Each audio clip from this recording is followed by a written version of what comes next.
Welcome class 12th. Today in this video we are going to start with our next chapter, that is banking. The notes of the previous chapters I will provide you soon. In this chapter we are going to discuss firstly about the commercial bank and its functions. So let us begin with the chapter. Welcome class 12th. Today we are going to start with a new chapter, that is banking. What does the word banking mean? It is a financial institution licensed to receive deposits and make loans. Financial institution, why? Because here we deal with finance, we're dealing with currency, we're dealing with money. And it has license to receive deposits. Who will deposit the money? Households and the business firms, that is us. And the businessmen will deposit the money. And it also is licensed to make loans. That means who will provide loans to us? The banks can provide loans to us. Over here in this video, we're going to discuss about commercial banks. What is a commercial bank and what are its functions? Commercial banks. It is an institution which performs the functions of accepting deposits. Now over here, the bank will accept deposits from whom? From us, from the common people and the businessmen, the firms. Lending funds and making investments. It also performs the function of lending funds. Lending funds means giving us loans to businesses or to the common people, and making investments with the main aim of earning profits. So what is the main aim of these commercial banks? To maintain the to earn profits. Now over here examples can be State Bank of India, Canara Bank, Punjab National Bank, etc. Commercial banks have two functions, basically primary and secondary.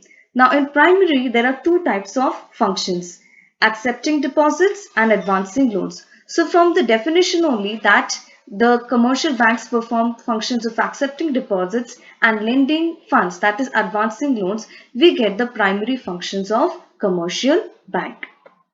Primary functions, accepting deposits. Now we are going to discuss over here three types of deposits. First is the demand deposit. It is also known by the name current account.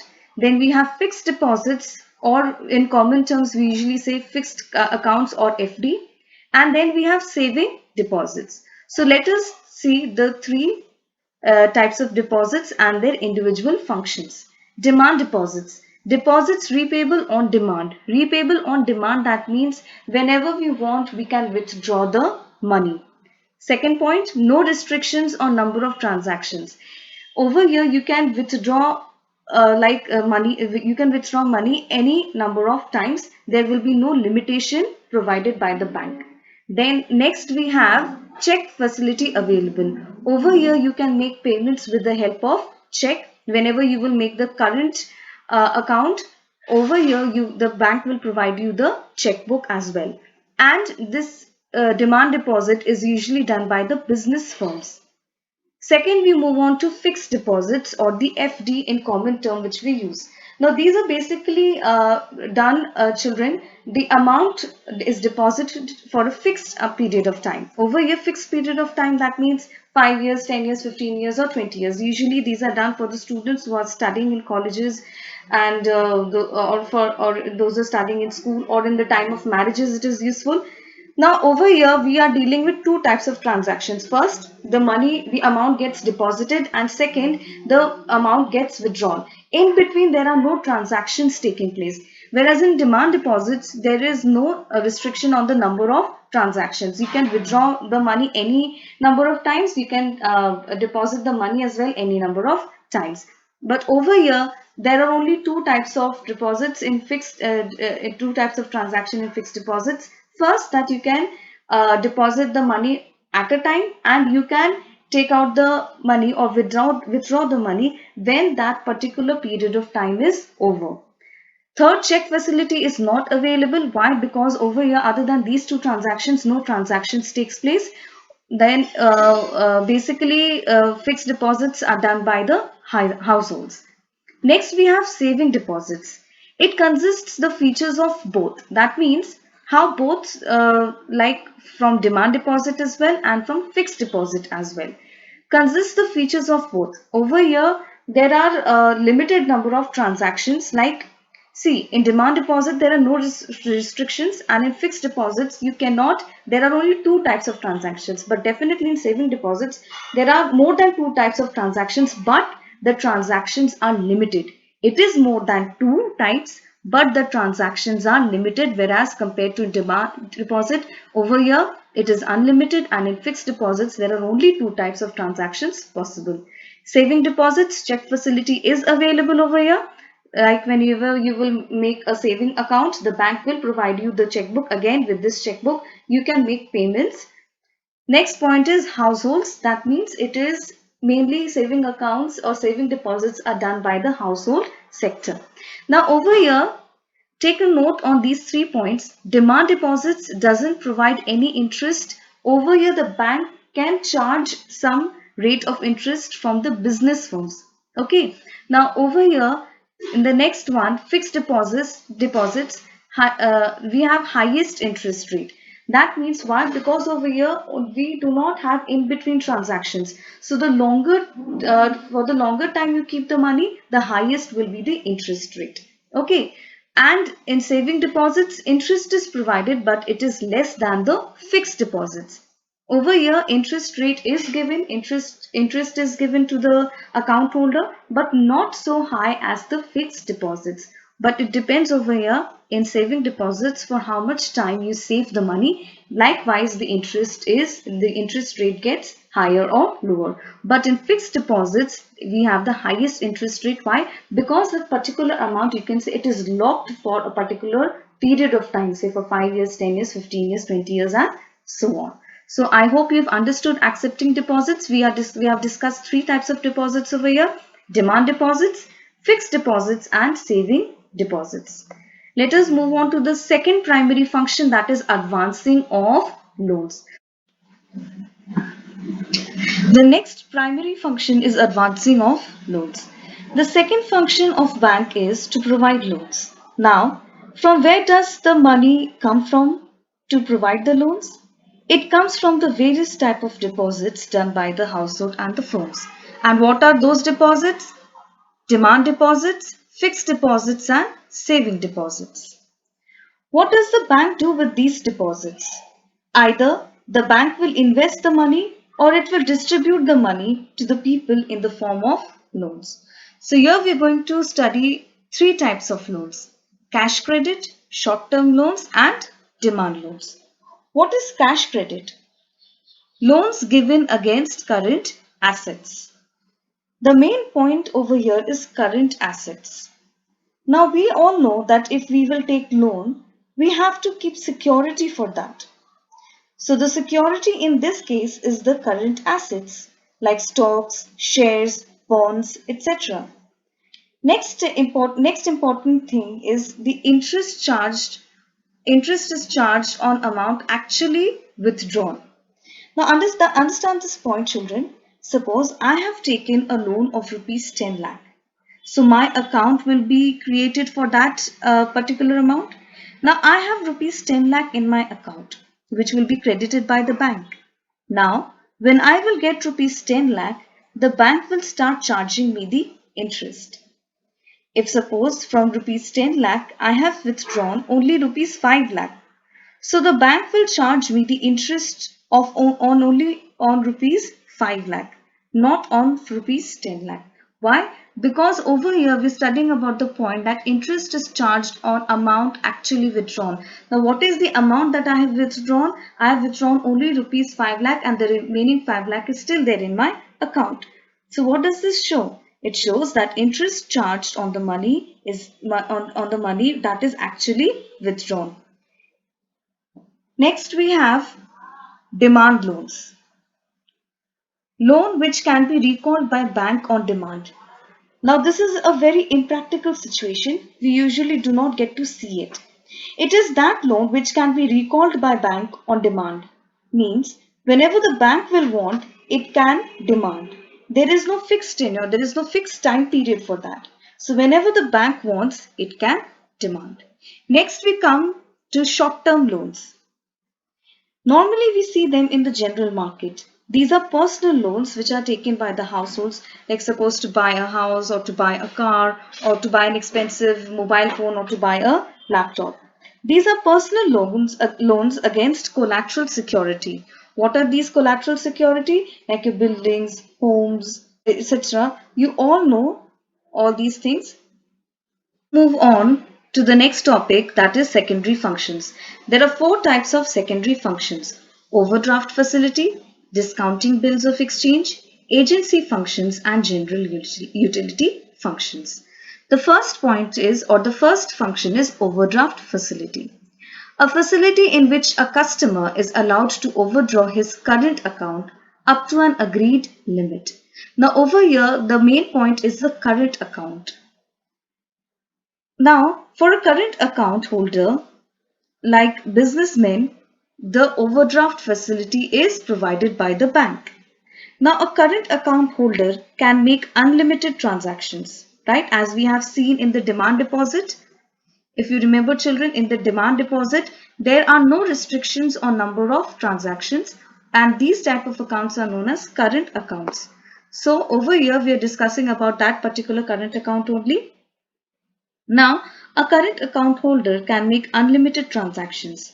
So, because of unlimited transactions, the bank develops a trust for that particular account holder. For the bank, he or she becomes a trustable customer. Suppose that customer has rupees 1 lakh in his account at a time, but he has to make a payment of rupees 1,25,000. At this point of time, the bank knows that his payment should not stop as it is an important payment, and he will get back the amount also. So the bank on his behalf will make the full payment, and the balance left on his account will be minus 25,000. Why? Because 1 lakh he was already having. He was falling short of rupees 25,000. So over here in his account, the amount left will be minus 25,000. So what the bank is doing, the bank is paying 1 lakh from that particular account holder's account, and the bank itself is giving rupees 25,000 on that particular customer's behalf. Now when on the next day he will deposit rupees 1 lakh. Who? The account holder, the current account holder, when he will get back the money. Suppose he got back his money the next day, he went to deposit rupees 1,000. So, sorry, rupees 1 lakh. Now only rupees 75,000 will be left. Why? Because in his account the balance left was minus 25,000. So whatever the amount bank has paid from itself, it will deduct from that particular current account holder on whose behalf the bank has paid. So only rupees 75,000 will be left. 25,000 will be taken or will be credited by the bank. Next we move on to discounting of next we move on to discounting bills of exchange. I hope you all have understood overdraft facility. Now over here it's also written up to an agreed limit. Now is it possible that instead of rupees 1 lakh the bank will pay rupees 10 lakh on the current account holder's behalf? No. So over here a limit is there, and this limit differs from bank to bank. Next point is provided only to respected and reliable customers for a short period of time. Over here, it will not give this facility to each and every person. Only the businessmen who have current accounts, they know that they make transactions every now and then. For them only the bank will provide this facility. Provides only to respected and reliable customers only for a short period of time. Next, we move on to discounting bills of exchange. It is a facility in which a holder of bill can get the bill discounted with bank before maturity. Suppose I have got a bill and the payment of the bill will take place after 3 months. Okay, suppose someone has given me the payment of the bill, and it will be debited in my account after only 3 months. But I am in need of that money today. I am in need of that money today. So I can take that bill to the bank and I can have a discount on that bill. So what will happen when I will have a discount on that bill? The bank will charge me a small amount for that, and the bank will pay me today itself that total amount. And after that, it will go after 3 months to collect the money itself. The bank goes to collect the money itself. But if I am in requirement of money today, I can take that bill, I can create a discount on it and ask the bank to give me that particular discount, and I can get my money today itself. So this is known as discounting bills of exchange. So now what happens after 3 months? The bank will go and collect the money itself. So by this, I will receive my payment on the spot and it will not be a problem for me. So this is known as discount of exchange. Next, we will move on to agency functions. We move on to agency functions. Now the word agency is very important. From the word agent, we get the word agency. The bank works as an agent for its customers by performing few functions. So what are those functions? Transfer of funds, collection and payment of various items, purchase and sale of securities, income tax consultancies. Transfer of funds. On behalf of us, the bank transfers funds to another bank. Okay, so over here, who is playing as an agent? The bank is playing as an agent for us to transfer money from one bank to the other banks. Next is collection and payment of various items. Like the bank pays interest or rent, electricity bills, water bills, etc. So like this, the bank makes payments as well as collects money. Next, we have purchase and sale of securities. On behalf of us, the bank purchases or sells our securities. Okay, whatever securities we have, if we will ask the bank plays the role of an agent over here and helps us in purchasing or in selling of our securities. Next, we have income tax consultancies, which means that regarding your tax, in banks, there will be, children, in banks, whenever you will go, you will find there will be few people who are income tax experts. So if you want to consult for your taxes from them, then you can go and understand or comprehend from them that how does this take place and how you can save your tax also, as well as how you can pay your taxes, how you can pay your income tax.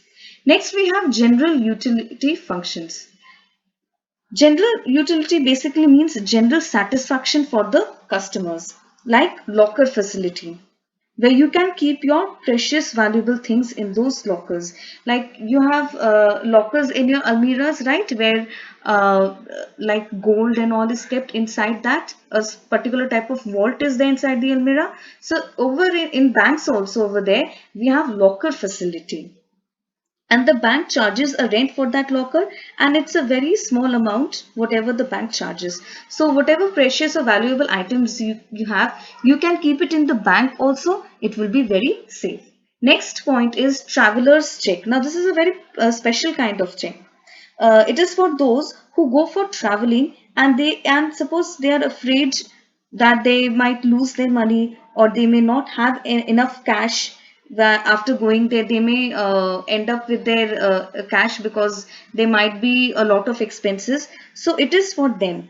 It is a very safe check. Whenever the travelers need, suppose any traveler has lost its money, so what happens, from the bank, whatever the traveler's check he has received, the bank will make payments on behalf of that particular traveler. Next, we have letter of credit and underwriting securities. Now, what is letter of credit? For example, the exporter, suppose there is a situation where we have an exporter and an importer. Okay. Now, for example, the exporter may ask the importer, what is the guarantee or proof that you will pay me? The exporter is asking that what is the guarantee that you will pay me. So the importer, what he will do, he will go to the bank and tell the bank to take his guarantee based on whatever he will import from that particular person. If he is not able to pay them on behalf of, if he is not able to pay them, so on behalf of the importer, the bank will make the payment. So that is a written letter, and it is known as letter of credit. Like if the importer is somehow based on some circumstances, he is not able to make the payment to the exporter, so the bank will make the payment, and that written letter is known as letter of credit.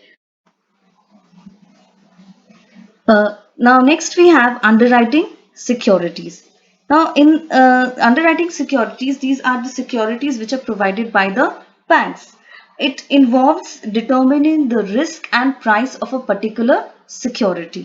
Now, as commercial banks, they also undertake the task of underwriting securities. As public, as account holders, if we have full faith in the bank, in the credit worthiness of bank, we as public do not hesitate in buying securities which are underwritten by the banks. So all these are the secondary functions. So I hope you all have understood, children. Here we have discussed about what are commercial banks, what are its functions. It has two basic functions, primary and secondary. Under primary functions, we have accepting deposits, that is demand deposit, fixed deposit and saving deposits. Next we have types advancing of loans. There are three types of loans again: cash credit, short term loans and demand loans. Next we have studied about the secondary functions, which under that we have four another functions, that is overdraft facility, discounting bills of exchange, agency functions and general utility functions. So this is all for today. Thank you for watching the video.